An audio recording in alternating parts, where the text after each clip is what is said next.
I will never forget the smell of gasoline on my skin. My father stood over me in the courtyard, his face carved from stone, holding a jerry can in one hand and my Bible in the other. The servants had formed a circle around us, silent witnesses to what was about to become my execution. The sun was setting over Riyadh, painting the sky the color of blood, and I remember thinking, this is it. This is how I die. You will renounce this blasphemy, my father said, his voice so cold it could freeze fire. Or you will burn with it. I looked at the book in his hand, the pages I had kissed, the words that had given me life when everything inside me was dying. Then I looked at him. My father. The man who had taught me to walk. The man who was now prepared to watch me burn. I can't, I whispered. My voice was shaking, but something deeper inside me, something I didn't even recognize, was steady as iron. I can't go back to the darkness, Baba. Not after I've seen the light. His hand tightened around the can. I heard my mother screaming from the second-floor window, her voice raw and animal-like. The gasoline sloshed. And in that moment, I closed my eyes and whispered one name, Jesus. But let me take you back. Because you need to understand, this wasn't supposed to be my story. I was born into silk and gold. Literally. The day I entered this world, my father draped my mother in a custom abaya stitched with gold thread worth more than most families earn in a lifetime. I grew up in a palace that wasn't technically a palace, but when you have 23 rooms, marble imported from Italy, and a fountain in your foyer that runs day and night, what else do you call it? My name is Noor. It means light in Arabic. The irony isn't lost on me now. I walked on floors so polished I could see my reflection, a girl with everything and nothing at the same time. My father owned half the commercial real estate in our district. My mother wore diamonds like other women wear cotton. We had drivers, cooks, maids who ironed our bedsheets. I attended the most prestigious girls' school in the city, where we learned French and mathematics and how to be perfect, silent, obedient daughters. From the outside, I was blessed. Envied. Protected. From the inside, I was suffocating. Every morning, I woke to the sound of the call to prayer echoing across the city, Allahu Akbar, and I would perform my ablutions with cold water that shocked my skin awake. I prayed because I had to. I fasted because I had to. I covered myself because I had to. And somewhere along the way, I stopped asking if any of it meant anything. You don't question the air you breathe. You don't question the cage when it's made of gold. My father was a man of reputation. In our world, reputation is currency, more valuable than the oil beneath the sand. He was respected in the mosque, feared in business, and utterly untouchable at home. When he walked into a room, silence followed him like a shadow. His word was law. His approval was oxygen. His disappointment was death. I learned early, never look him directly in the eyes. Never speak unless spoken to. Never, ever question. My mother was beautiful in the way a painting is beautiful, perfect to look at, trapped behind glass. She had given him 3 daughters and no sons, which meant she lived every day trying to earn back the value she'd lost by failing to produce an heir. I watched her shrink herself, apologize for existing, pour all her unfulfilled dreams into making us into the daughters who might redeem her. You must marry well, Noor, she would whisper to me while braiding my hair, her fingers trembling slightly. Better than I did. You must make your father proud. I was 16 when the first crack appeared. His name was Sheikh Omar. My father's best friend. A man with 3 wives already, a grey beard, and eyes that moved over me like hands.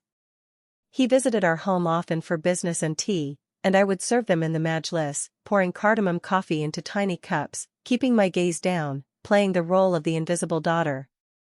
But I felt his stares. They left marks on my skin that no one else could see. One evening, as I cleared the cups, my father's voice stopped me at the door. Noor. Come here. I turned. Both men were looking at me now. My father's face was unreadable. Sheikh Omar was smiling. Sheikh Omar has expressed interest in you, my father said, as casually as if he were discussing a car he was selling. We will discuss terms. The room tilted. The cups rattled on the tray in my hands. Baba, I'm 16. You will be 17 soon. Old enough.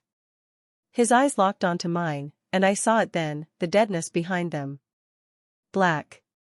Empty. Like looking into a well with no bottom. This is a great honor for our family. You will not disgrace us. I looked at Sheikh Omar. He was still smiling. And something inside me, something I didn't have a name for yet, began to scream. That night, lying on my bed beneath silk sheets that suddenly felt like burial shrouds, I stared at the ceiling and whispered into the darkness, is this all there is? Is this all I'm worth? No one answered. But the question had been planted. And questions, I would learn, are more dangerous than any forbidden book. If you're watching this, and you've ever felt like a commodity instead of a person, like something to be traded instead of someone to be loved, I need you to keep listening. Because what happened next didn't just change my life. It saved it. The negotiations took 3 weeks. 3 weeks where I was weighed, measured, and appraised like livestock at a market. 3 weeks where my father and Sheikh Omar sat in our majlis, smoking shisha and discussing my value, what I was worth to my father, what I would cost the sheikh, what my presence in his home would do for both their reputations. I wasn't allowed in those meetings. But I heard things. Servants talk. Walls are thin when you press your ear against them in the dead of night. Sheikh Omar wanted me as his 4th wife, his final wife, since Islamic law caps it at 4. He told my father I would be his crown jewel. Those were his actual words. Crown jewel. As if I were something to be displayed on a shelf, gathering dust between his other acquisitions. My father was pleased. I could see it in the way he carried himself during those weeks, chest puffed out, shoulders back, that rare almost smile playing at his lips when other men congratulated him at the mosque. He had done it. He had secured an alliance with one of the wealthiest men in the region. His daughter, his 3rd daughter, the one he'd barely noticed for 16 years, had finally become useful. My mother said nothing. She moved through the house like a ghost, her eyes refusing to meet mine. I wanted to scream at her, say something. Tell him no. Tell him I'm too young, that this is wrong, that you can't let him do this. But she had been that girl once. She knew how the story ended. Her silence was the only honest thing she had left to give me. I tried to pray. I really did. I would wake for Far, the pre-dawn prayer, and perform my ablutions with hands that shook so badly I spilled water all over the bathroom floor. I would prostrate myself on my prayer mat, pressing my forehead to the ground until it hurt, and I would beg Allah, please, please, please don't let this happen. Please give me a way out. Please see me. Please care. The ceiling stayed silent. The Quran promised that Allah was closer than my jugular vein. But I couldn't feel him.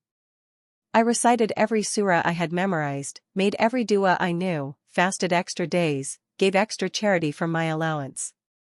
I performed every ritual perfectly, desperately, like maybe if I could just be good enough, obedient enough, pure enough, maybe then he would answer. Nothing changed. Sheikh Omar kept coming to our house. And every time, his eyes lingered a little longer. The formal announcement came on a Thursday evening.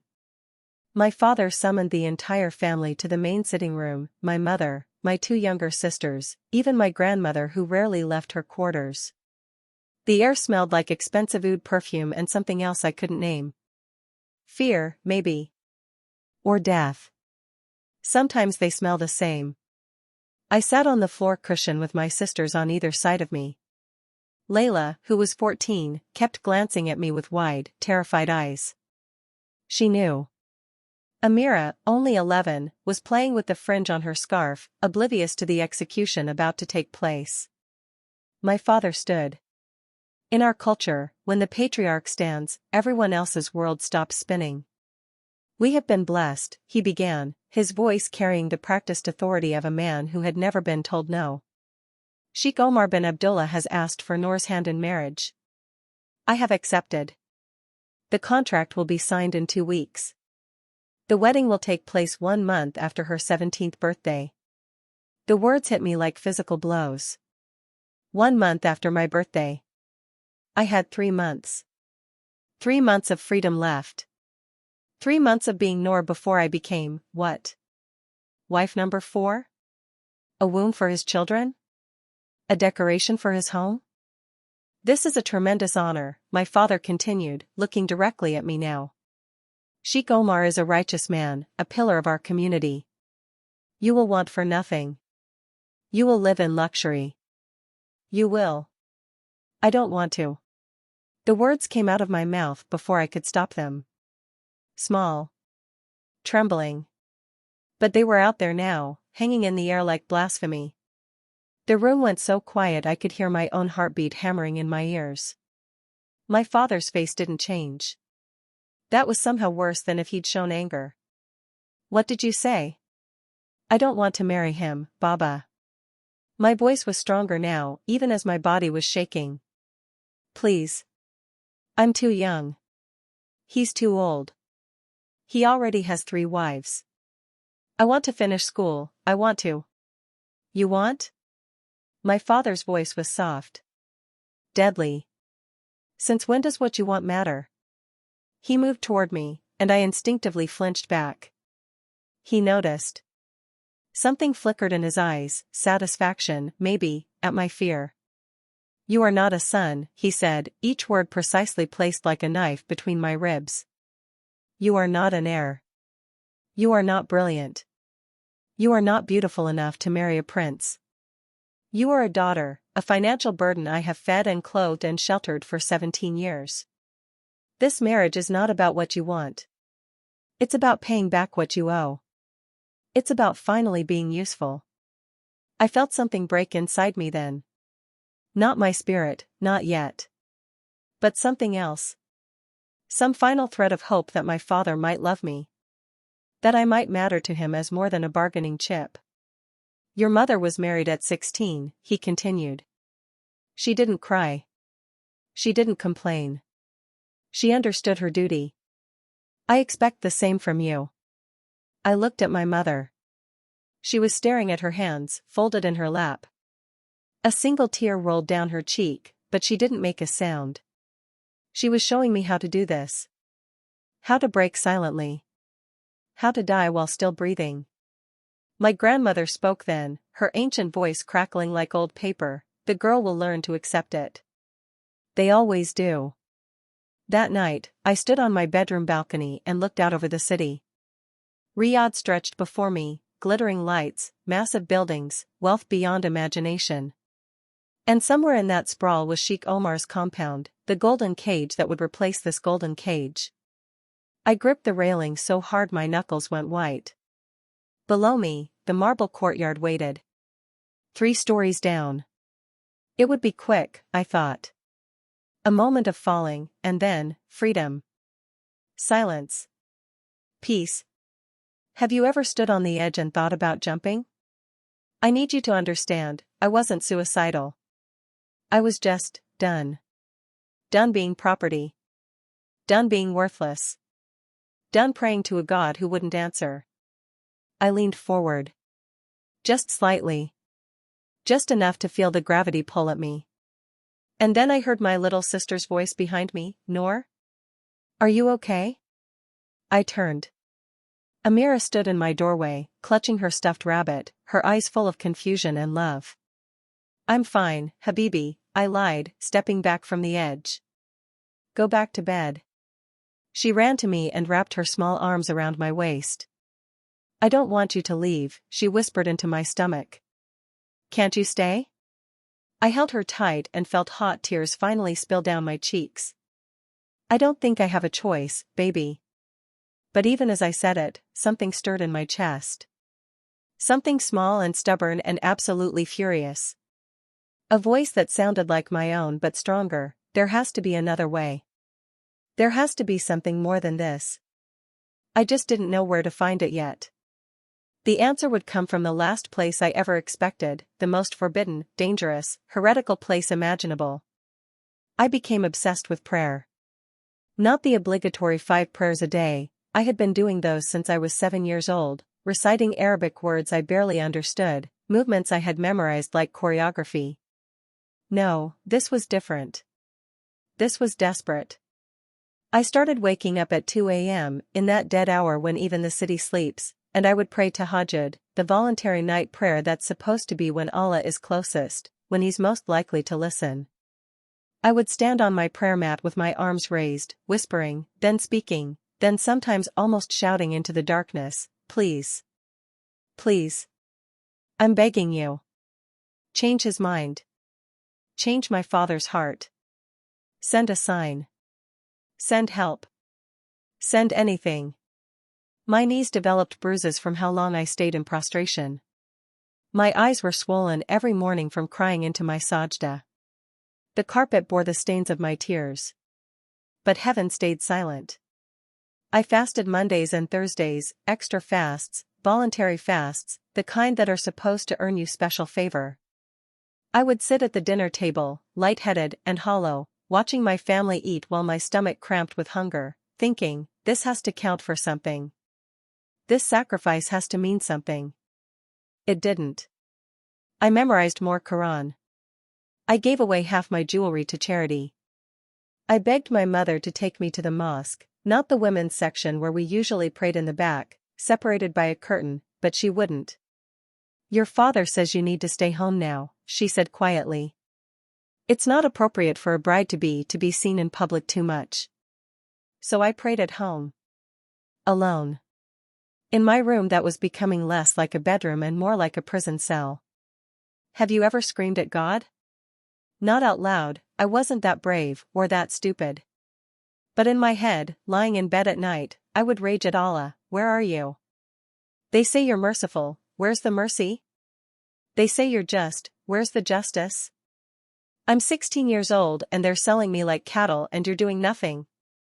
The silence that came back was so heavy it crushed me. 3 weeks before the contract signing, my mother took me to see a religious scholar. A woman this time, one of the few female Islamic teachers approved to counsel young brides. We sat in her modest home, drinking sweet tea that tasted like ashes in my mouth, while she smiled at me with the patience of someone who had given this speech 1,000 times. "Marriage is half your deen, Sister Noor," she said gently. "It completes you as a Muslim woman. Your body is an amana, a trust from Allah, and you give that trust to your husband. Through him, you serve Allah. Through obedience to him, you enter Jannah." "But I don't love him," I whispered. "I don't even know him."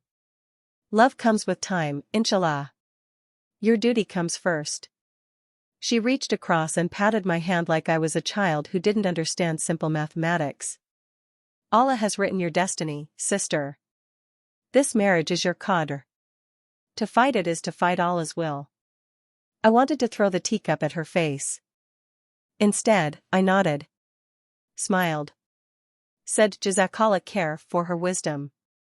Because that's what good Muslim girls do. We swallow our screams. We choke on our questions. We smile and say thank you to the people who are helping build our cages.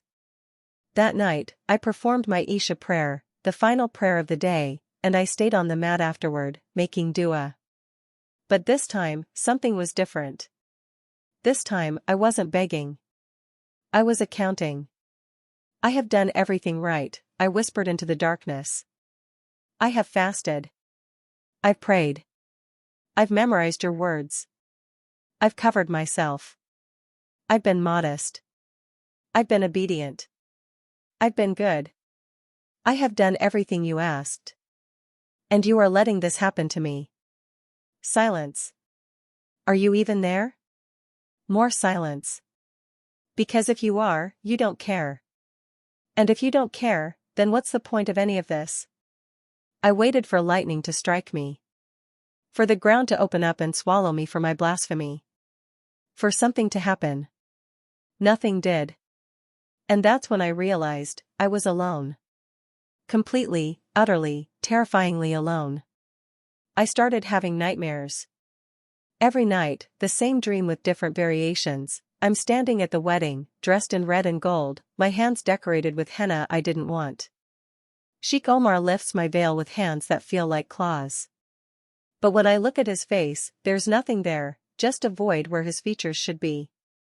A black hole that starts pulling me in, swallowing me piece by piece while I scream and no sound comes out. I would wake up gasping, drenched in sweat, my heart racing so fast I thought it would explode. And in those moments between sleep and waking, I would feel it, this crushing weight on my chest, like someone was sitting on my ribcage, squeezing all the air out of my lungs. The servants started whispering that I was being afflicted by jinn, evil spirits. My grandmother insisted on having a Raqi come to the house, a man who specialized in Islamic exorcism. He recited Quran over me, blew on water for me to drink, told me I needed to be more vigilant in my prayers and protection verses. I drank the water. I recited the verses. The nightmares continued. 2 weeks before the contract signing, I stopped sleeping entirely.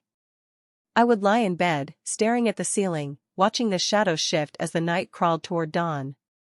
My mind would race in circles. Maybe if I got sick, they'd postpone it. Maybe if I scarred my face, he wouldn't want me. Maybe if I ran away, but where? I have no money. No passport. No male guardian willing to help me. I'm trapped. I'm trapped. I'm trapped. The word became a heartbeat, trapped, trapped, trapped, trapped. One afternoon, I found my mother crying in her bathroom. Really crying, not the silent tears she usually allowed herself, but full-body sobs that shook her shoulders. She didn't hear me come in. "Ummi?" I said softly. She looked up, startled, and immediately tried to compose herself. Wiped her face. Straightened her hijab. Put the mask back on. "I'm fine, Habibti. Just tired." "You don't want this either, do you?" I asked. "You don't want me to marry him?"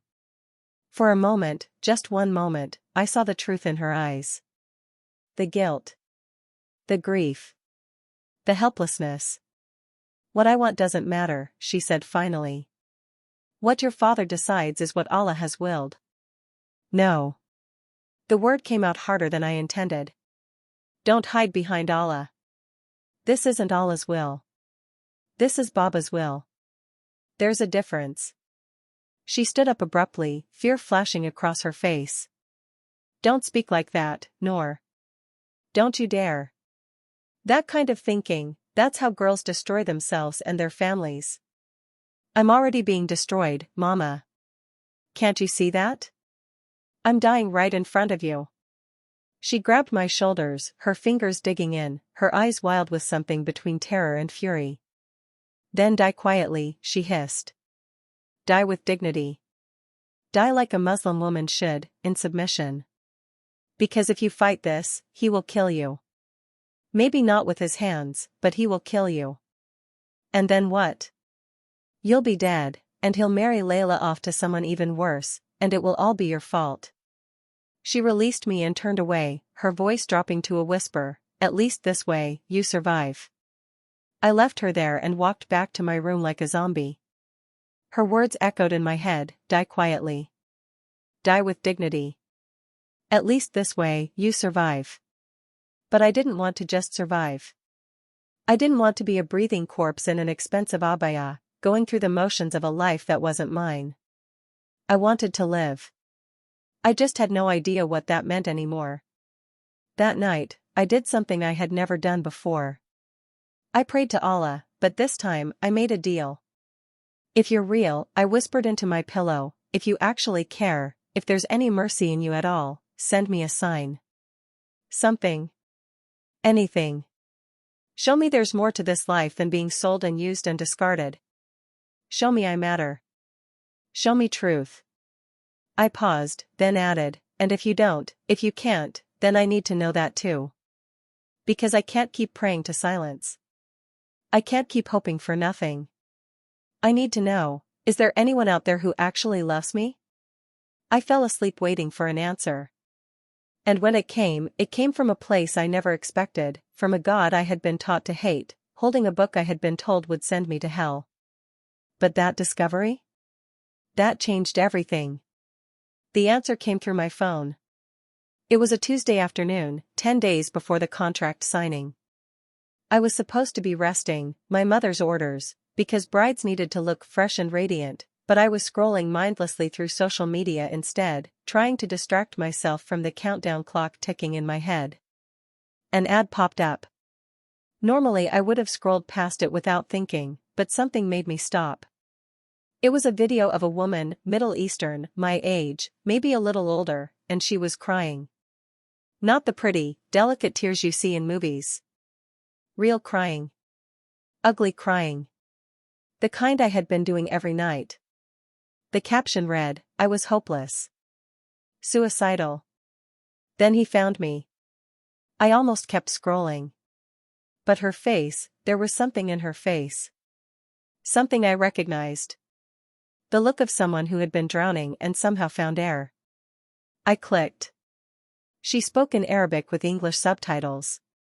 "My name is Fatima," she said, her voice shaking but strong. "I was a Muslim from Jordan. And I tried to kill myself 3 times before I was 20 years old. Because I couldn't see any reason to keep living in a world where I didn't matter, where my pain didn't matter, where Allah," she paused, swallowed hard, "where Allah felt a million miles away." My heart started pounding. This woman was speaking my thoughts. My exact thoughts. And then, she continued, "Someone told me about Isa al-Masih. Jesus Christ." And I said, "No way. That's blasphemy. That's Christianity. That's haram." But I was so desperate, I figured, what did I have to lose? So I prayed. I said, "Jesus, if you're real, if you actually care about me, show me." She smiled then, a smile that looked like sunlight breaking through storm clouds. And he did. He came to me in a dream that night. And everything changed. The video ended. I sat there, phone trembling in my hands, my mind racing. This was dangerous. This was the kind of content that could get you killed in Saudi Arabia, not officially, maybe, but families had ways of handling daughters who explored Christianity. Honor killings disguised as accidents. Sudden illnesses. Girls who disappeared. I should have deleted it. Cleared my history. Forgotten I ever saw it. Instead, I searched, Jesus in Arabic. Isa al-Masih. The results terrified me. Dozens of videos. Hundreds. Testimonies from former Muslims, Saudis, Egyptians, Pakistanis, Iranians, all telling similar stories. Hopelessness. Emptiness. Unanswered prayers. And then. Jesus. Dreams. Visions. Encounters with a God who spoke back. I watched video after video, my door locked, my volume low, my heart hammering so hard I could feel it in my throat. These people were risking everything to tell these stories. Why? What could possibly be worth that risk? One video led me to a website. An online Arabic Bible. I stared at the screen for a full 5 minutes before clicking. My finger hovered over the link. Every Islamic teaching I'd ever learned was screaming at me, the Bible is corrupted. It's been changed. Its lies mixed with truth, poison disguised as food. Reading it is haram. Believing it is shirk, the unforgivable sin. But then I thought about my prayers bouncing off the ceiling. The scholar telling me my pain was Allah's will. My mother telling me to die quietly. Sheikh Omar's empty smile. What if everything I've been taught is wrong? The thought was so blasphemous I actually gasped out loud. I clicked the link. The website opened. Clean. Simple. A digital angel, the gospel, in beautiful Arabic script. It looked almost like the Quran app on my phone. But the words. I started reading the book of Matthew. I don't know why I chose that one. It was just the first option. Blessed are the poor in spirit, for theirs is the kingdom of heaven. Blessed are those who mourn, for they will be comforted. Blessed are the meek, for they will inherit the earth. I read it 3 times. Blessed are those who mourn? In Islam, we were taught that suffering was either a test or a punishment. You endured it or you failed. But blessed? Comforted? I kept reading, my eyes devouring words like I was starving and they were bread. Come to me, all who are weary and burdened, and I will give you rest. I felt something crack in my chest. A sound escaped my throat, half sob, half gasp. Come to me? Not perform these rituals and maybe I'll listen? Not submit harder and be more obedient? Just, come? Listen to me carefully, I need you to understand what happened in that moment. For the first time in my entire life, I felt like I was being invited. Not commanded. Not obligated. Invited. Like I was wanted. Like my weariness mattered to someone. I read for 2 hours straight. When the call to ASR prayer echoed across the city, I ignored it, the first time I'd ever deliberately missed a prayer. I couldn't stop. The words were water and I was dying of thirst. That night, I wrapped my laptop in a sweater and hid it under my mattress. I performed my evening prayers on autopilot, mouthing Arabic words while my mind was replaying verses from Matthew. Ask and it will be given to you, seek and you will find, knock and the door will be opened to you. After everyone went to sleep, I pulled the laptop back out and kept reading. This time, the book of John. In the beginning was the Word, and the Word was with God, and the Word was God. My Islamic training kicked in immediately. This is shirk. This is saying a human is God. This is the worst sin possible. But I kept reading anyway. The Word became flesh and made his dwelling among us. We have seen his glory, the glory of the one and only Son, who came from the Father, full of grace and truth. Grace. That word stopped me cold. We don't have a direct equivalent in Islamic theology. Mercy, yes. Forgiveness if you earn it, if you repent correctly, if Allah wills it. But grace? Unearned favor? Love that isn't contingent on your performance? It felt too good to be true. Like a trap. I scrolled down to the comments section. I know, dangerous, but I needed to see if anyone else felt this. The first comment was from a woman in Egypt. I read this verse and cried for 3 hours. Jesus is not just a prophet. He's everything. Another from a man in Iraq. I was ISIS. I killed Christians. Then Jesus appeared to me and I couldn't deny him anymore. Now I would die for the people I once murdered. I slammed the laptop shut. This was too much. Too fast. Too dangerous. But that night, I had the dream. I was drowning. Black water, cold and thick like oil, pulling me down. I was thrashing, screaming, my lungs burning, and I could see the surface above me, light flickering like a promise I couldn't reach. I was sinking. Dying. And then a hand grabbed mine.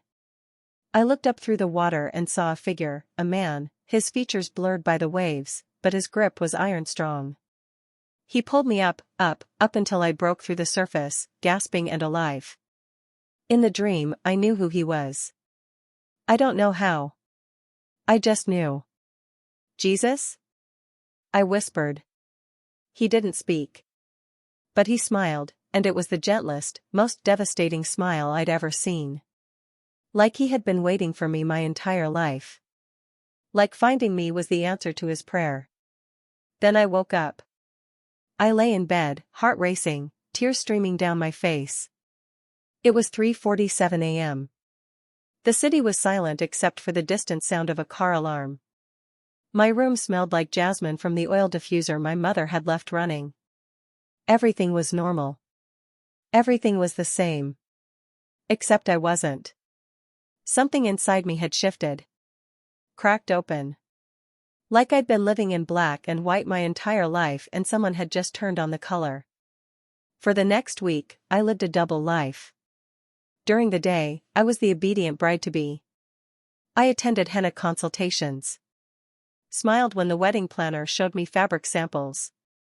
Let my mother's friends coo over me and tell me how lucky I was. I prayed my 5 prayers. Wore my abaya. Said the right words. At night, I became someone else. I devoured the Bible like it was oxygen. I read about Jesus healing the sick, touching the untouchable, defending women about to be stoned, flipping tables in the temple, calling out religious hypocrites. I read about him crying over Jerusalem. Praying so hard he sweat blood. Dying on a cross. Rising from the dead. The Quran had told me that Jesus, Isa, was a prophet. Just a prophet. A good man who did miracles and will return one day. But the Bible was claiming something far more dangerous, that he was God in flesh. That he died for sins. That he loved humanity enough to be tortured for them. For God so loved the world that he gave his one and only Son, that whoever believes in him shall not perish but have eternal life. I must have read that verse 100 times. Whoever believes. Not whoever performs enough rituals. Not whoever is chosen. Whoever. That included me. A girl in Saudi Arabia. A commodity being sold to an old man. A person no one valued. Whoever. One night, 3 days before the contract signing, I did something that could have gotten me killed. I prayed to Jesus. I didn't know how Christians prayed. I later learned there's no specific formula, no ritual washing, no required posture. But that night, I just knelt by my bed, hands folded like I'd seen in movies, and I whispered into the darkness. Jesus. I don't know if you can hear me. I don't know if this is real or if I've lost my mind. But if you are who the Bible says you are, if you're really God, if you really love me, I need you. I'm drowning. I'm dying. And I've never needed anyone more than I need you right now. Silence. Then, please. See me. The room stayed quiet. No thunder. No vision. No burning bush. But something happened that I can't fully explain. A warmth, not physical, but something deeper, spread through my chest. Like someone had turned on a light inside a room that had been dark my entire life. And I heard something. Not with my ears. With something deeper. I see you. I've always seen you. And I'm not leaving you alone. I collapsed onto my bed and sobbed, not sad tears this time, but something else. Relief, maybe. Or recognition. Like a lost child finally hearing their father's voice calling their name. I didn't know what would happen next. I didn't know how this story would end. But I knew one thing for certain, I had just found something real. Something true. Something worth dying for. And in 3 days, that's exactly what I might have to do. The contract was signed on a Friday, Jumu'ah, the holiest day of the Islamic week. The irony wasn't lost on me. While men filled the mosques for congregational prayer, I sat in our formal majlis surrounded by witnesses as my father signed away my life with a gold pen. Sheikh Omar sat across from him, that same empty smile on his face, nodding as the imam recited the marriage contract in Arabic too formal and fast for me to fully understand. I wasn't asked if I consented. In our tradition, my silence was my consent. A woman's voice wasn't even required for her own marriage contract, only her father's signature. Only her wali's approval. I sat there in a pale pink abaya, my hands clenched so tight in my lap that my nails drew blood from my palms. And I stayed silent. Because the night before, Jesus had told me to wait. Let me take you back to that night, the Thursday before the signing. The night that split my life into before and after. I had made a decision. If I was going to die, and I was almost certain I would, it would be for something true. I wasn't going to marry Sheikh Omar. I wasn't going to live as wife number 4. I wasn't going to die quietly like my mother had taught me. I was going to run. Or fight. Or expose everything. I didn't know exactly what, but I knew I couldn't go through with it. I had packed a small bag and hidden it under my bed, clothes, my jewelry, to sell if I got the chance, some money I'd been stealing from my mother's purse in small amounts she wouldn't notice, my phone, and a notebook where I'd been writing down Bible verses in tiny English letters that no one could read if they found it. My plan was insane. I would wait until everyone was asleep, climb down from my balcony using bedsheets tied together like in the movies, and try to make it to somewhere. I didn't know where. Maybe the Western Embassy. Maybe a church, if I could find one. Maybe I'd just keep running until I couldn't run anymore. It was a terrible plan. A suicidal plan. But it was my plan. And that mattered. That night, I performed Isha prayer one last time. Maybe the last time ever. I went through the motions, the standing, the bowing, the prostrating, but my heart wasn't in it. My heart was with the Jesus I'd been reading about. The Jesus who had pulled me from the water in my dream. After the prayer, I sat on my mat and I prayed for real. Not to Allah. To Jesus. I'm going to run tomorrow, I whispered into the darkness. I don't know if it will work. I'll probably die trying. But I can't do this anymore. I can't marry him. I can't pretend. So if you're really with me like you said, I need you to help me. Please. I'm so scared. I waited. Listened. Nothing. I sighed, stood up, and went to bed with my clothes on, ready to run at 2 a.m. when the house would be deepest in sleep. I set my alarm for 1:45 a.m. Pulled the covers up. Closed my eyes.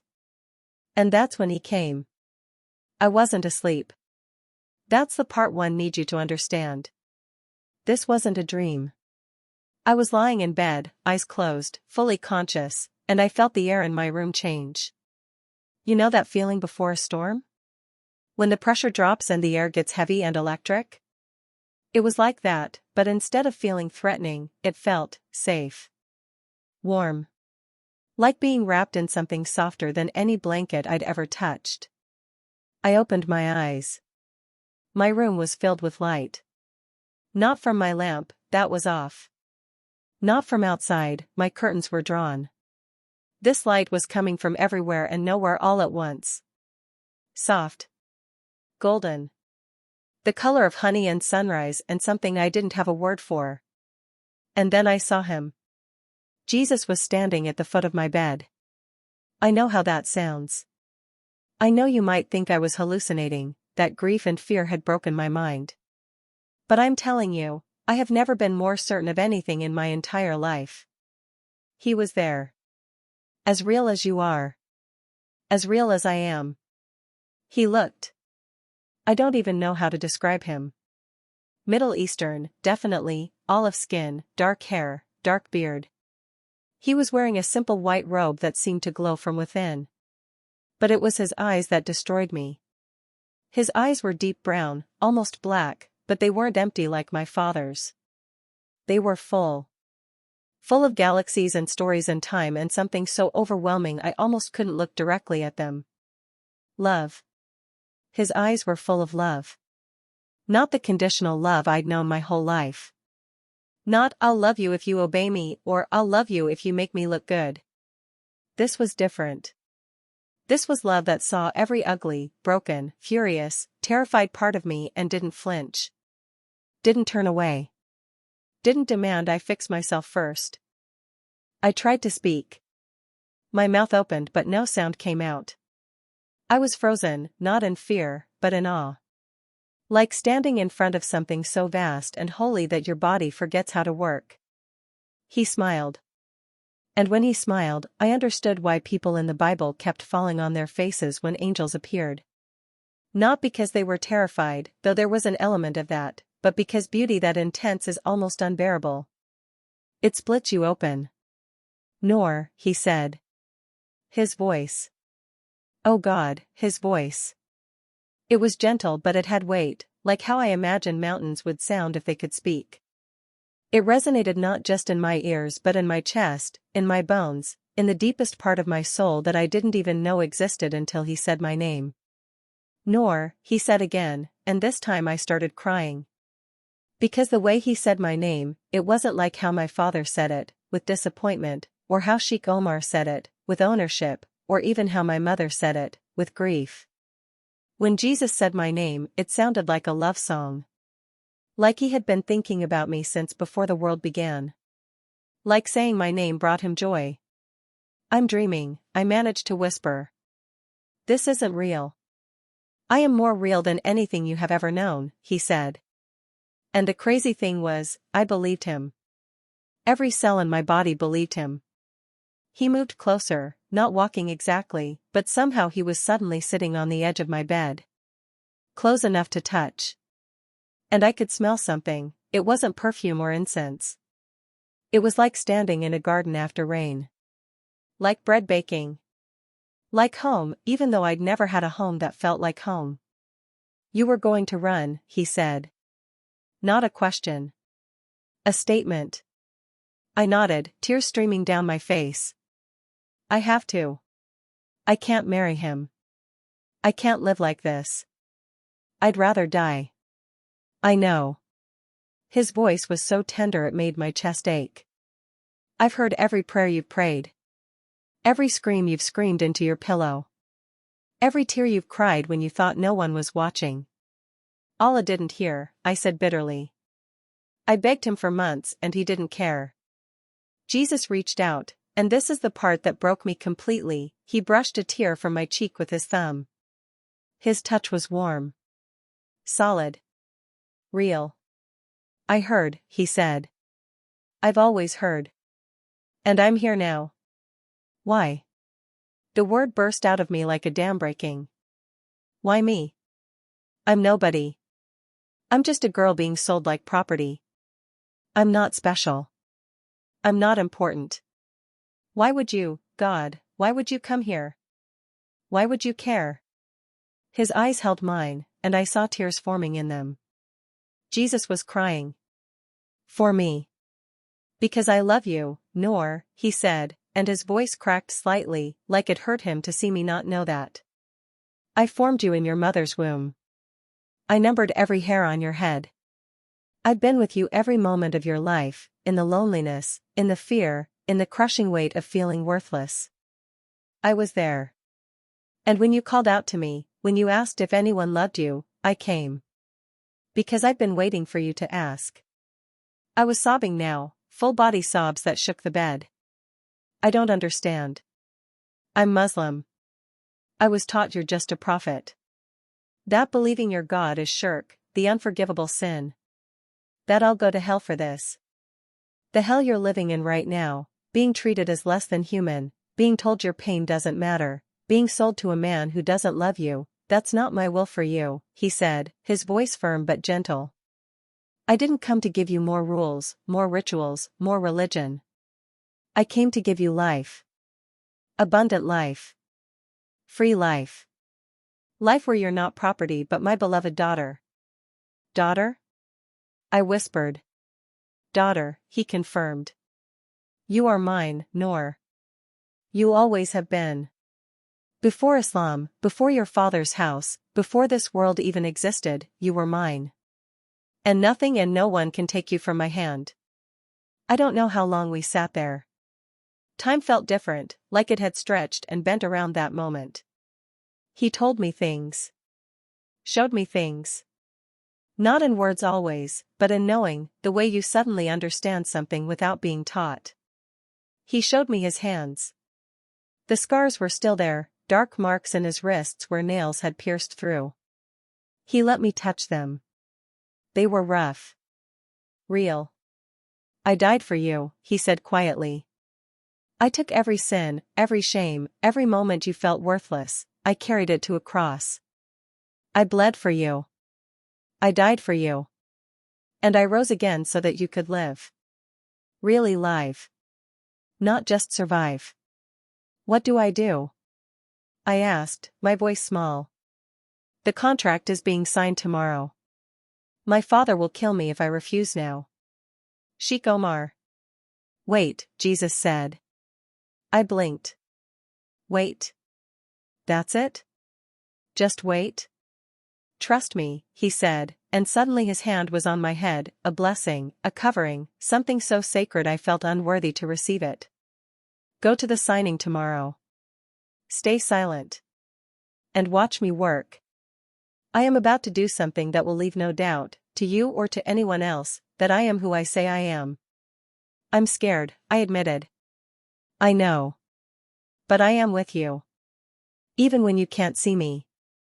Even when it feels like I'm not there. I am with you always, Nor.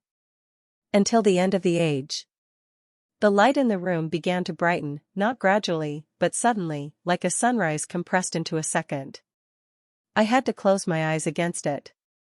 And when I opened them again, he was gone. But the room still smelled like that garden. And on my nightstand, where nothing had been before, sat a perfect white lily, its petals glowing slightly in the darkness. I picked it up with shaking hands. It was real. Solid. Cool to the touch. He had been here. This wasn't a dream. This wasn't my imagination. Jesus Christ, Isa Almasi, God in flesh, had sat on my bed and told me he loved me. And he had told me to wait. So the next day, when my father signed the contract, I stayed silent. When Sheikh Omar reached across the table to shake my father's hand, sealing the deal, I didn't run. When the imam congratulated both men and said the wedding would be in 4 weeks, I nodded obediently. Because Jesus had told me to wait. And even though nothing had changed yet, even though I was still trapped, still engaged, still facing a nightmare, something was different inside me. I wasn't alone anymore. I had seen his face. Felt his touch. Heard him say my name. And I knew, with a certainty deeper than bone, stronger than fear, that he was about to do something impossible. The miracle was coming. I just had to wait a little longer. The wedding was set for 4 weeks after my 17th birthday. But the miracle came sooner than that. It happened on a Tuesday evening, 17 days after the contract signing. 17 days of walking around like a ghost in my own house, carrying the secret of what I'd seen, who I'd met, what I knew to be true. 17 days of performing prayers to Allah while my heart was praying to Jesus. 17 days of waiting for the impossible. The house was preparing for a pre-wedding celebration, a small gathering of family and my father's closest associates, including Sheikh Omar, to formally announce the union and receive gifts. My mother had been planning it for weeks, caterers, decorators, a henna artist, musicians who would play only instrumental music since singing was haram in our conservative circle.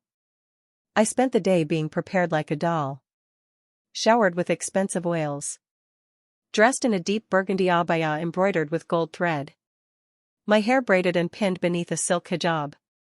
Jewelry that weighed down my neck and wrists, ownership draped in gold. I looked in the mirror and barely recognized myself. I looked like a bride. I felt like a sacrifice. You're beautiful, Habibti, my mother said softly, standing behind me, adjusting my hijab. Her eyes met mine in the mirror. They were sad.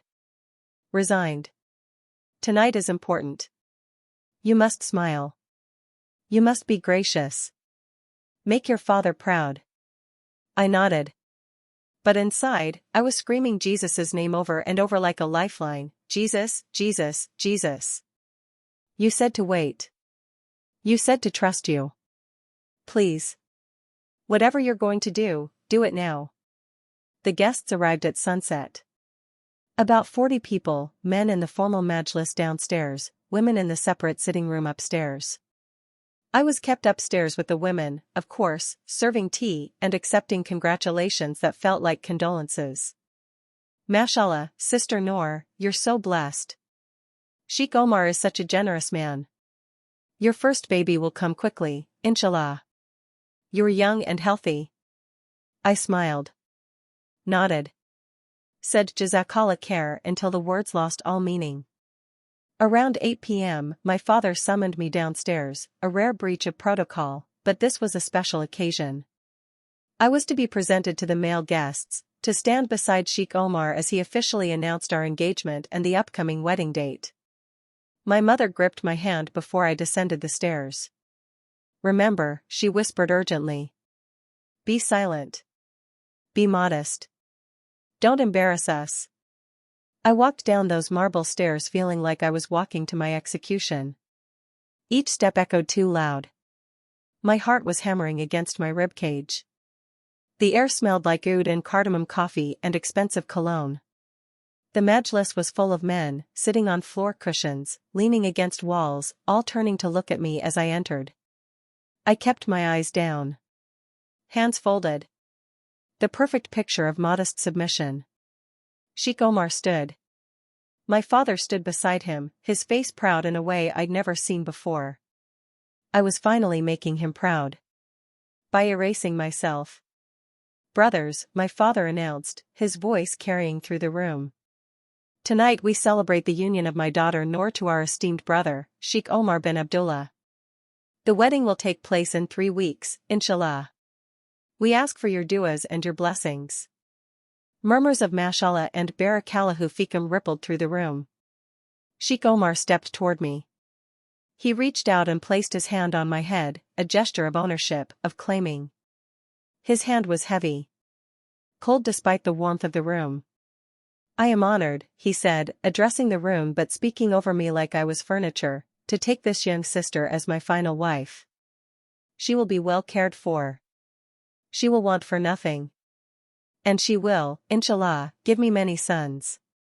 Something inside me snapped. I don't know if it was his hand on my head like I was a dog, or the way he talked about me like I was a breeding animal, or the collective approval in the room from men who saw nothing wrong with this.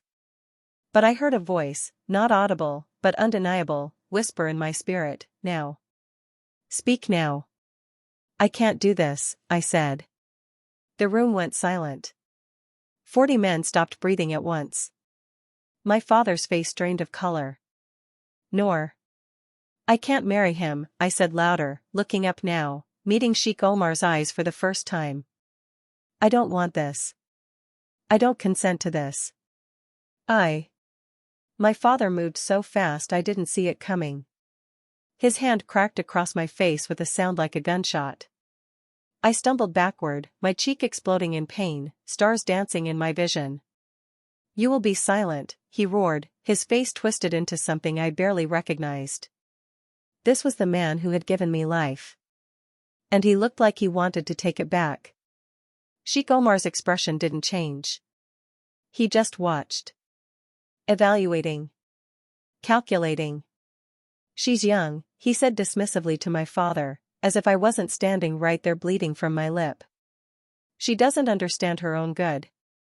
After the wedding, I will teach her obedience." "I don't want to be taught." The words burst out of me like vomit. "I don't want to be owned. I'm not property. I'm not." My father grabbed my arm, his fingers digging in so hard I knew there would be bruises. "You will go upstairs," he hissed in my ear, his breath hot against my face. "You will apologize to our guests. And then you and I will have a conversation about what happens to daughters who bring shame to their fathers. Let me go. Now." He shoved me toward the stairs.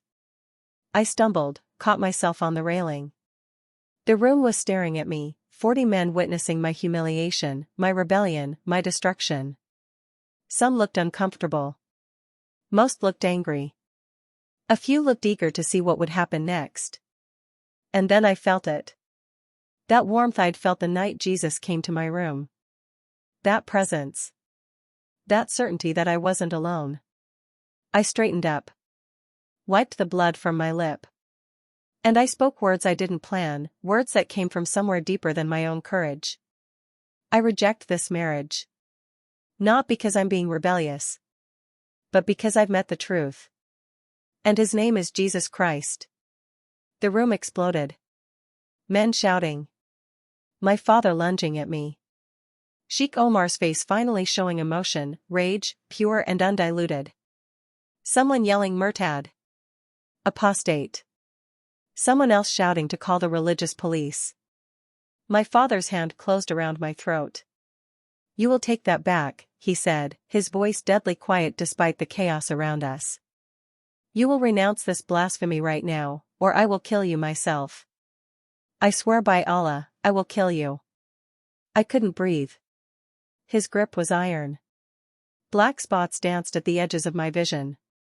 This was it. This was how I died. Strangled by my own father in a room full of witnesses who would call it justified. Jesus, I prayed silently, I trust you. Even if I die right now, I trust you. And then the lights went out. Every light in the house went dark simultaneously. The chandelier. The lamps. Even the street lights visible through the windows. Complete, total darkness. My father's grip loosened in surprise. I fell to my knees, gasping. For 3 seconds, there was nothing but darkness and confused shouting. Then the light came.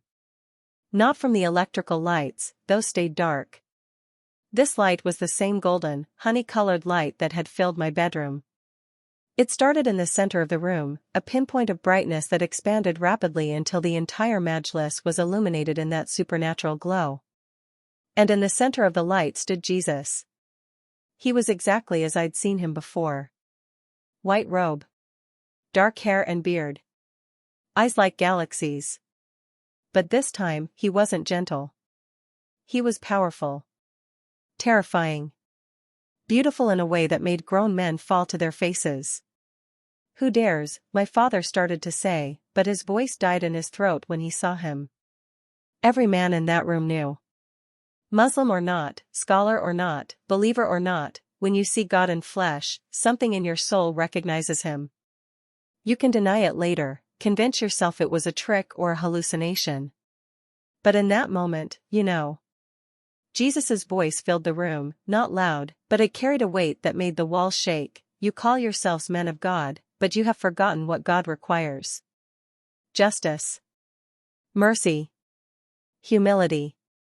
Instead, you trade in flesh. You oppress the vulnerable. You use my father's name to justify your cruelty. He turned to my father, and I watched my father, the man who had never bowed to anyone, fall to his knees. You were given a daughter, Jesus said, and you treated her as merchandise. You crushed her spirit. You sold her to this man. He gestured to Sheikh Omar, who was pressed against the wall, his face gray with terror, who already treats his wives as possessions. You did this in Allah's name. But Allah does not know you. You have never known him. Please, my father whispered. It might have been the first time I'd ever heard him say that word. Jesus looked at me then. His expression softened. Nor. Stand. I stood on shaking legs. He walked toward me, and I heard several men gasp as he moved through the light, his feet barely touching the ground. He took my face in his hands, exactly as he had in my bedroom. You are mine, he said, loud enough for everyone to hear. You have been bought with a price far greater than gold. Your father does not own you. This man, he glanced at Sheikh Omar, will never touch you. You are my daughter. My beloved. And I am taking you out of this place. How? I whispered. He smiled. Watch. Jesus turned back to the room. This woman is under my protection. Any man who touches her touches me. Any man who harms her will answer to me. And I am not as patient as you think. He raised his hand, the one with the scar through the wrist, and pointed at the coffee table where the marriage contract lay. The paper burst into flames. Not slowly. Not like regular fire. One moment it was there. The next, it was engulfed in white flame that didn't spread to anything else, not the table, not the teacups, nothing. Just the contract. Burning until it was nothing but ash. The contract is void, Jesus declared. The marriage is cancelled. And anyone who tries to re-establish it will face me. Then he looked at me one more time. It's time to go, Noor. Go where? Trust me. And suddenly, I don't know how to explain this, suddenly I was standing outside. Not in the courtyard. Outside the gates of my father's house. On the street. In the dark. But I wasn't alone.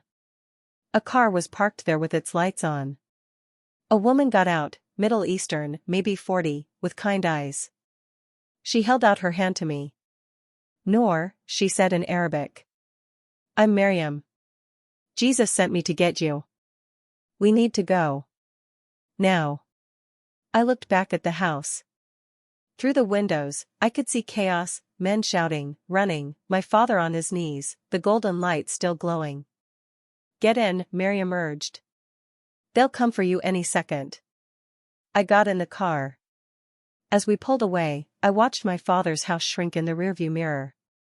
The house where I'd been born. The cage I'd lived in for 17 years. The place I'd almost died. What just happened? I whispered, my whole body shaking. Miriam reached over and squeezed my hand. A miracle, Habibti. You just witnessed a miracle. And now, she smiled through tears, now you're free. I looked down at my hands. The jewelry was gone. The heavy gold necklace, the bracelets, all of it, vanished. But on my wrist, where there had been nothing before, was a tiny scar. Not a wound. A scar. In the shape of a cross. I traced it with my finger and started to cry. Not sad tears. Not scared tears. Freedom tears. Jesus had kept his promise. He had done the impossible. He had saved me in front of witnesses. He had burned the contract that bound me. He had pulled me out of the fire.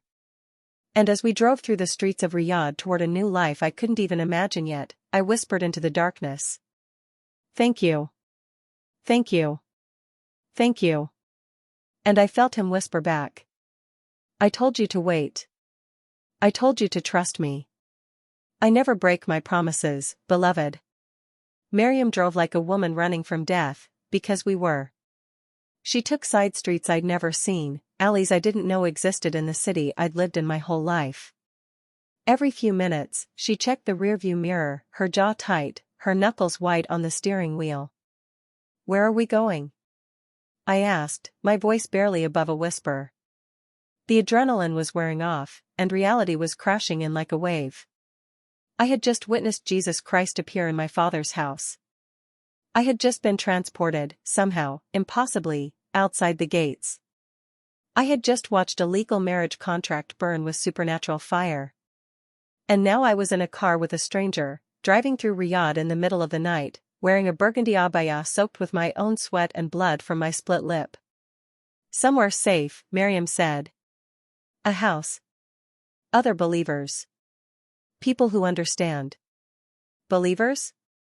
I turned to look at her. You're Christian?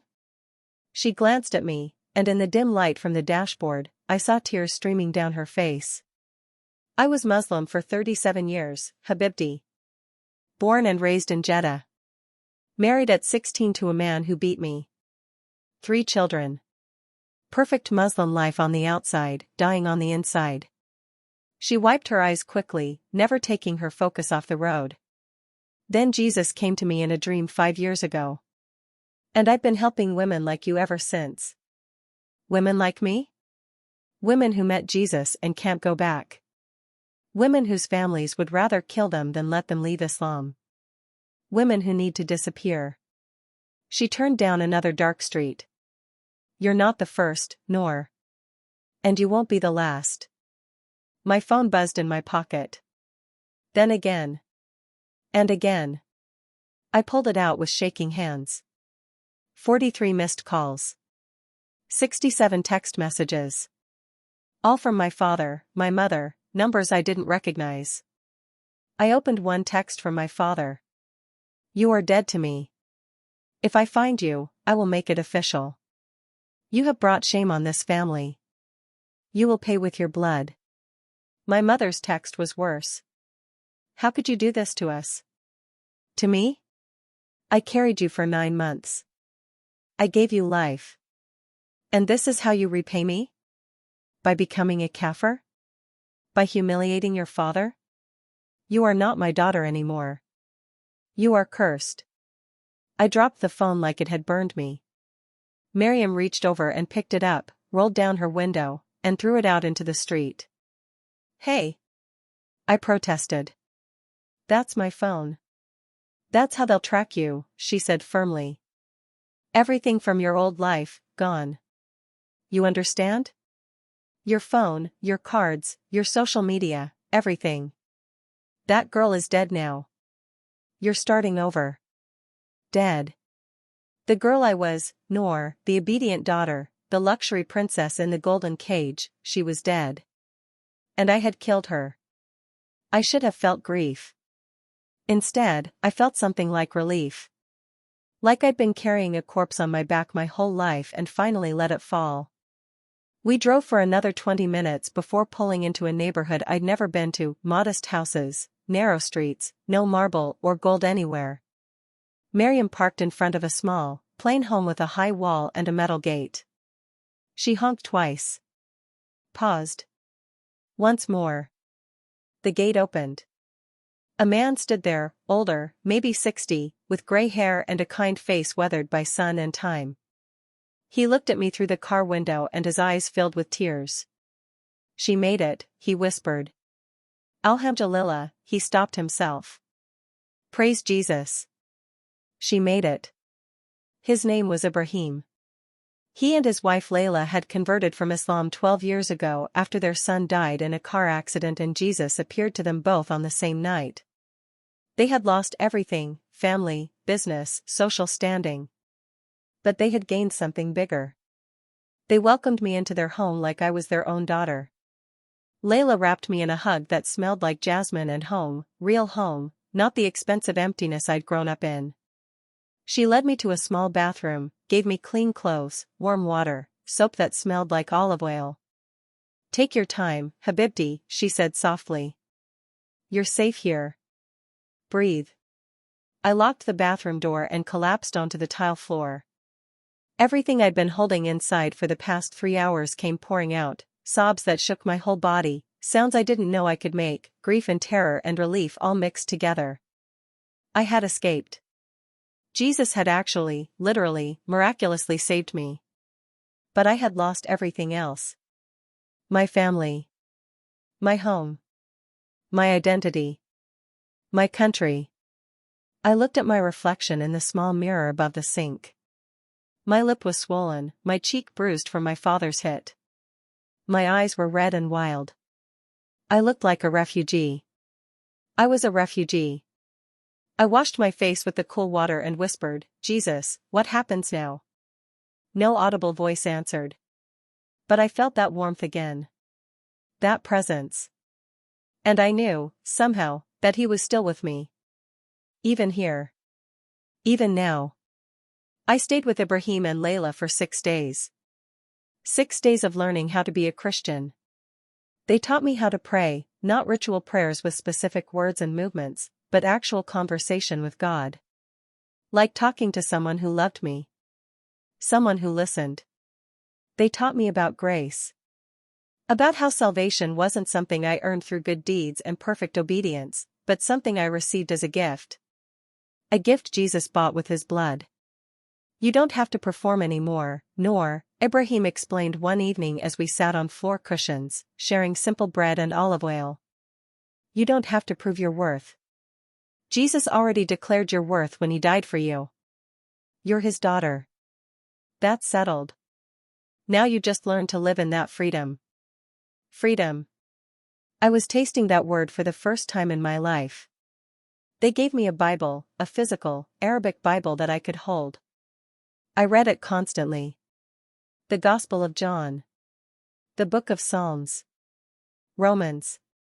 Every word felt like water to someone dying of thirst. Therefore, there is now no condemnation for those who are in Christ Jesus. No condemnation. Not even for apostasy? Not even for dishonoring my parents? Not even for all the years I'd prayed to Allah instead of Jesus?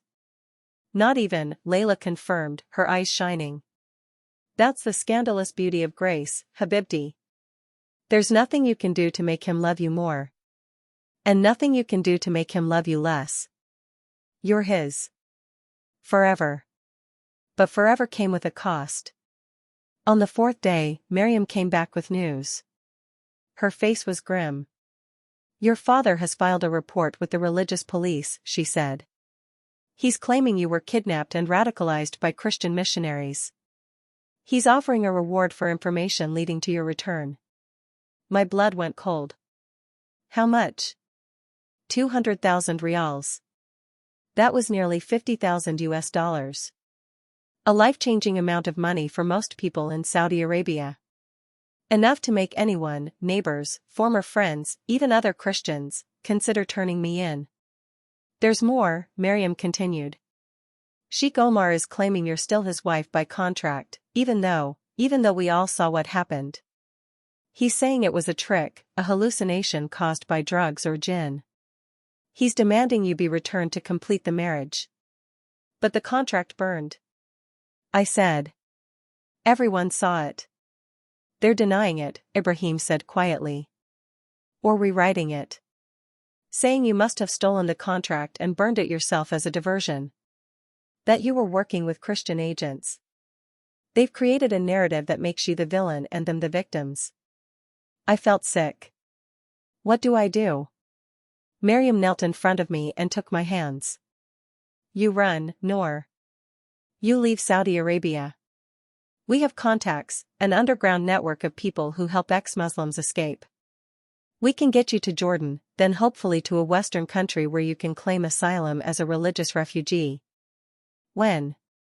Tomorrow night. Tomorrow. I had one more day in the only country I'd ever known. One more day before I became a permanent exile. A woman without a home. What about my sisters? I asked suddenly. Layla and Amira. What will happen to them? Miriam's silence told me everything. They'll be punished for what I did, won't they? My voice cracked. My father will, he'll take it out on them. Probably, Ibrahim admitted. But Noor, you can't save them right now. You can barely save yourself. Maybe someday, when you're safe, when you're established somewhere, maybe then you can reach out. Maybe they'll see what you have and want it too. But right now, you have to survive. I thought of Amira, my baby sister, 11 years old with her stuffed rabbit. I thought of Layla, 14, who had watched everything unfold and might now be next in line for marriage to some old man. I thought of my mother, trapped in her own cage, who might never escape. And I knew, this was the cost. Jesus had saved my life. But the salvation came with a sword that cut through every earthly relationship I had. Hadn't he warned about this? I have come to turn a man against his father, a daughter against her mother. Anyone who loves their father or mother more than me is not worthy of me. I had read those words. I hadn't understood the weight of them until now. The next evening, Miriam arrived with different clothes, a simple black abaya, nothing distinctive, and a niqab that would cover my entire face except my eyes. You'll be traveling with a group, she explained. Posing as a family going to a wedding in Jordan. A man named Youssef will be your husband. His real wife Sarah and their 2 kids will be with you. You'll cross at the northern border. The guards there are, let's say, they're less vigilant if you pay them enough. This is really happening, I whispered. This is really happening. I said goodbye to Ibrahim and Layla. They prayed over me, anointed my head with oil, spoke blessings I barely heard through my tears. Remember, Noor, Ibrahim said, gripping my shoulders and looking into my eyes. You're not running away. You're running toward Jesus. Toward freedom. Toward the purpose he has for your life. This isn't the end of your story. It's the beginning. I got into Miriam's car one last time. As we drove toward the meeting point where I'd join Youssef's family, I looked out at Riyadh, the city of my birth, my prison, my nightmare. The mosques with their towering minarets. The shopping malls where I'd walked in my designer clothes. The streets where I'd been driven to school every day. The skyline that glittered with wealth built on oil and oppression. I was leaving all of it behind. Do you regret it? Miriam asked quietly. Even a little? I touched the small cross-shaped scar on my wrist. The one Jesus had left as his mark. His seal. His promise. No, I said. And I meant it. I lost everything I had. But I gained everything I needed. I'd make the same choice 1,000 times. She smiled through tears. That's how you know it's real, Habibti. That's how you know he's worth it. The border crossing was terrifying. The guards looked at our papers, asked questions, stared at me through my niqab with suspicion. For 10 minutes, I thought it was over. I thought they knew. I thought I'd be dragged back to my father. But money changed hands. Youssef said something in a low voice. The guard stamped our passports. And suddenly, we were through. Suddenly, I was in Jordan. Outside Saudi Arabia. Outside my father's reach. I wanted to scream. To cry. To fall on my knees and thank Jesus out loud. Instead, I sat in the back of the van, holding Sarah's hand, watching the Saudi border disappear behind us, and I whispered. I lost everything I had. My family. My country. My name. My old life. Everything. Sarah squeezed my hand. She had escaped 3 years ago. She knew. But you gained something they can never take away, she said softly. What's that? Yourself. Your soul. Your freedom. And Jesus, who is worth more than all of it combined. I looked out at the Jordanian desert, painted orange by the setting sun. Somewhere behind me, my father was plotting my death. My mother was mourning the daughter she thought she'd lost to Satan. Sheikh Omar was furious at his lost property. But ahead of me? Ahead of me was Jesus. And a life I couldn't even imagine yet. A life where I wasn't property. Where my voice mattered. Where I was loved not for what I could provide, but simply because I was his. I had lost everything. And I had gained everything. And as the sun set on my old life, I felt the sun rise on my new one. That was 3 years ago. 3 years since I watched Jesus appear in my father's house and burn a marriage contract with holy fire. 3 years since I escaped Saudi Arabia with nothing but the clothes on my back and a scar in the shape of a cross on my wrist. 3 years since I died to my old life and was born into something I never dreamed possible. Let me tell you where I am now. I'm sitting in a small apartment in a European country I can't name, for my safety and for the safety of the network that helped me get here. It's not much. 1 bedroom, a tiny kitchen, a window that overlooks a street where I can walk without covering my face. Where I can speak without lowering my voice. Where I can exist as a human being, not property. I claimed asylum as a religious refugee. The process took 18 months of interviews, paperwork, waiting in refugee centers, nights when I thought I'd be sent back. But Jesus didn't bring me this far to abandon me. My asylum was approved. I have papers now. Legal status. A new name, not Noor anymore, but the name Jesus gave me in a dream, Aya, which means miracle or sign in Arabic. Because that's what my life is. A walking miracle. A sign pointing to the God who sees, who saves, who sets captives free. I work at a cafe during the day, serving coffee and pastries to people who have no idea what I've survived. I'm learning English, slowly, painfully, but I'm learning. I attend a small Arabic-speaking church where other ex-Muslims gather, where we worship Jesus without fear, where we cry and laugh and heal together. And I'm learning what it means to truly live. I won't lie to you, freedom isn't easy. There are nights when I wake up in a panic, thinking I hear my father's footsteps outside my door. Times when I see a man with a gray beard and my body goes rigid with fear. Days when the loneliness hits so hard I can barely breathe, because I lost my entire family and sometimes freedom feels like the coldest thing in the world. I haven't spoken to my mother or my sisters since that night. I don't know if they're okay. I don't know if they think about me. I don't know if Amira still has her stuffed rabbit or if Layla has been married off to someone like Sheikh Omar. That ignorance is a knife that never stops cutting. But here's what I do know, I'm alive. Not just breathing, but alive. I laugh now, real laughter that comes from my belly, not the polite, quiet laugh I was taught. I have opinions now, and I speak them. I make choices about my own life, where I go, what I wear, who I spend time with, what I believe. I am free. And Jesus paid for that freedom with his blood. Some mornings, I wake up and I just cry, not sad tears, but overwhelmed tears. Because I still can't believe he chose me. A nobody girl from Riyadh who was worth nothing to her own father. He saw me. He loved me. He came for me. He saved me. And he didn't just save me for me. He saved me for you. If you're watching this video right now, I need you to hear me. Really hear me. Maybe you're Muslim, like I was. Maybe you've been praying 5 times a day your whole life and feeling nothing but emptiness. Maybe you've memorized the Quran and performed all the rituals and worn all the right clothes, and deep down, you know something is missing. You know Allah feels distant. Silent. Maybe even absent. I was you. I know that desperation. I know what it's like to beg a God who doesn't answer. Let me tell you the truth that will either set you free or make you hate me. Allah cannot save you. I don't say that to mock Islam or to disrespect what you believe. I say it because I lived it.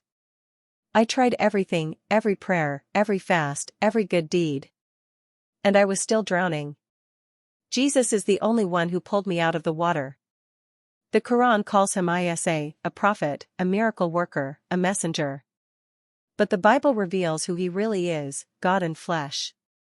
The Word made human. The only one who loved humanity enough to die for us, who was powerful enough to rise from death, who is alive right now and hears you when you call his name. For God so loved the world that he gave his one and only Son, that whoever believes in him shall not perish but have eternal life. Whoever. That's you. That's the person watching this at 2 a.m. because you can't sleep, because the emptiness is crushing you. That's the girl being forced into a marriage she doesn't want. That's the boy who's gay and terrified his family will kill him. That's the woman trapped in an abusive marriage with no way out. That's the man who's successful on paper but dying inside. Whoever means whoever. Maybe you're not Muslim. Maybe you're atheist, and you think all of this is fairy tales and delusion. Maybe you think I had a psychotic break, that grief and fear made me hallucinate, that there's a rational explanation for everything I've experienced. I can't prove to you what I saw. I can't force you to believe. But I can tell you this, I was dead, and now I'm alive. I was blind, and now I see. I was in chains, and now I'm free. Something happened to me. Someone saved me. And his name is Jesus Christ. You can call it delusion if you want. But delusions don't give you the courage to lose everything. Delusions don't sustain you through 18 months in refugee limbo. Delusions don't fill the God-shaped hole in your chest with peace that doesn't make sense. I'm not asking you to believe me. I'm asking you to ask him yourself. What do you have to lose? If I'm wrong, you've wasted a few minutes on a prayer to nobody. But if I'm right, if Jesus is who he says he is, you have everything to gain. Maybe you're Christian, but it's just religion to you. You were born into it, maybe. You go to church sometimes. You believe in God in an abstract way. But you've never actually met him. You've never felt his presence. You've never had an encounter that changed everything. Listen to me, Christianity without Christ is just another cage. It's rules and rituals and traditions, just like Islam was for me. But Jesus didn't come to give you religion. He came to give you relationship. He came to know you and be known by you. He wants to meet you. Not theoretically. Actually. Really. In a way that leaves no doubt. Stop settling for second-hand faith. Stop living on what your parents believe or what your pastor says. Go to him yourself. Lock your door, get on your knees, and say, Jesus, if you're real, show me. I want to know you. Not know about you. Know you. He will answer. Maybe not the way you expect. Maybe not immediately. But he will answer. Because he's not a distant deity. He's Emmanuel, God with us. And he's been waiting for you to ask. Here's what I want you to do. Right now. Wherever you are, in your bedroom, in your car, hiding in a bathroom at work because you needed to hear this, I want you to pray with me. It doesn't matter if you don't know how. It doesn't matter if you've never prayed before, or if you prayed a million times to other gods. It doesn't matter if you feel worthy or unworthy. Jesus doesn't care about your performance. He cares about your heart. If you want what I have, if you want to know the God who sees you, who loves you, who will never leave you, pray these words with me. Out loud if you can. In your heart if you can't. Say, Jesus, I don't know if you're real. But I want to. I'm tired of being empty. I'm tired of the pain. I'm tired of feeling like I don't matter. If you're really God, if you really died for me, if you really love me, I need you to show me. I'm opening my heart to you right now. Come into my life. Save me. Change me. Make me yours. I'm done running from you. I'm done trying to save myself. I surrender. I'm yours. Amen. If you just prayed that prayer, if you meant it, something just happened in the spiritual realm. Angels are celebrating. Heaven is rejoicing. And Jesus is smiling, because he just gained another son, another daughter. You might not feel different immediately. That's okay. Feelings follow later. But something has changed. The Holy Spirit just took up residence in your heart. You are born again. You are a new creation. The old is gone. The new has come. Welcome to the family. Now let me be honest with you about what might happen next. If you're in a Muslim country or a Muslim family, and you just gave your life to Jesus, you need to be careful. I'm not telling you to hide your faith forever, but I'm telling you to be wise. Jesus said to be as shrewd as serpents and as innocent as doves. Find other believers. Reach out to underground churches.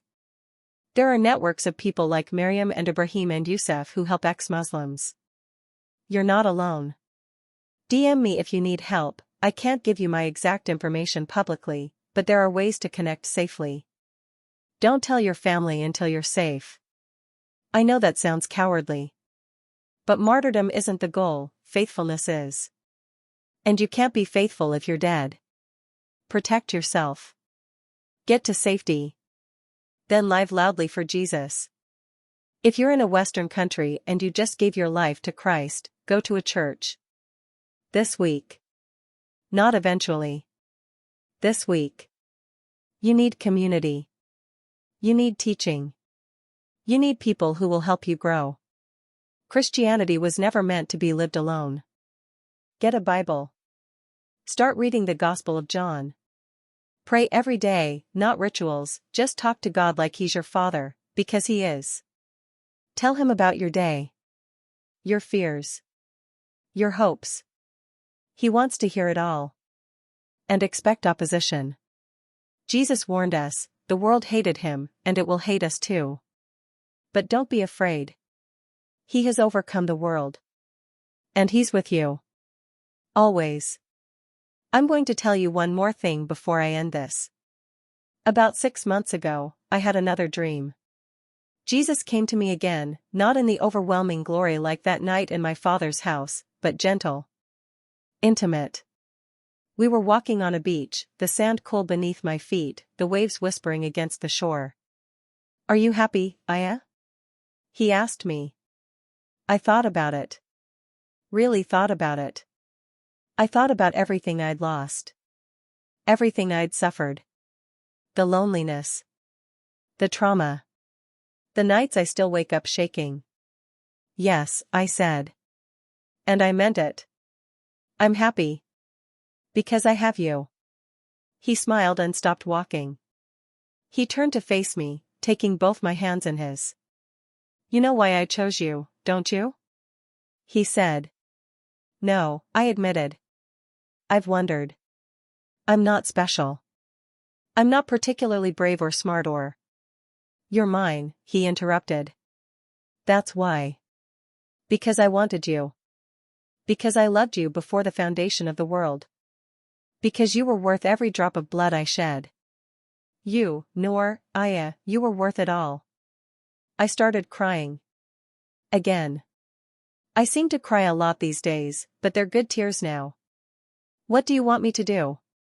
I asked him. Why did you save me? What's my purpose? He reached up and wiped my tears, just like he had done before. Tell them, he said. Tell them about me. Tell the girls in cages that there's a God who sees them. Tell the ones drowning that I'm the hand reaching down. Tell the ones who think they're worthless that I say they're priceless. Tell my story. And tell yours. Because they're the same story now. So that's what I'm doing. That's why I made this video. That's why I'm risking my safety, my anonymity, my peace, because there are girls watching this right now who are where I was 3 years ago. And they need to know, you don't have to stay in the cage. You don't have to marry the man. You don't have to die quietly. Jesus is calling your name. He's been calling it since before you were born. And he's ready to do the impossible for you, just like he did for me. All you have to do is answer. If my father ever sees this video, Baba, I forgive you. I know you think you were doing right. I know you were raised in a system that taught you daughters are commodities. I know you probably think I'm in hell right now, or heading there. But I pray that one night, Jesus appears to you like he did to me. I pray he shows you the same love he showed me. I pray you get to experience the same freedom. Because he loves you too, Baba. Even though you tried to kill me. Even though you sold me. He loves you. And he's waiting for you to come home. Ummi, Layla, Amira, I love you. I miss you every single day. I hope you're okay. I hope you're safe. And I hope that one day, we'll be together again, not in the house in Riyadh, but in our Father's house. The real one. Where there are no cages. No forced marriages. No shame. Just love that never ends. I'll be waiting for you there. Jesus Christ is real. He's alive. He sees you. He knows your name. He knows your pain. And he's reaching out his hand to you right now, in this moment, asking, will you trust me? Will you let me save you? Say yes. Don't wait. Tomorrow is not promised. I almost didn't make it to tomorrow. But Jesus gave me a future. And he wants to give you one too. A future full of hope. Full of purpose. Full of love. He is worth it. I promise you, he is worth everything. Come to Jesus. Let him set you free. And then, once you're free, help set others free. That's how his kingdom spreads. One freed captive at a time, reaching back to pull the next one out. This is my testimony. This is my story. But it's really his story. And he wants to write a chapter with your name on it. Let him. For I am convinced that neither death nor life, neither angels nor demons, neither the present nor the future, nor any powers, neither height nor depth, nor anything else in all creation, will be able to separate us from the love of God that is in Christ Jesus our Lord. Romans 8 verses 38 to 39. You are loved. You are seen. You are not alone. And Jesus is waiting. Come home. Amen.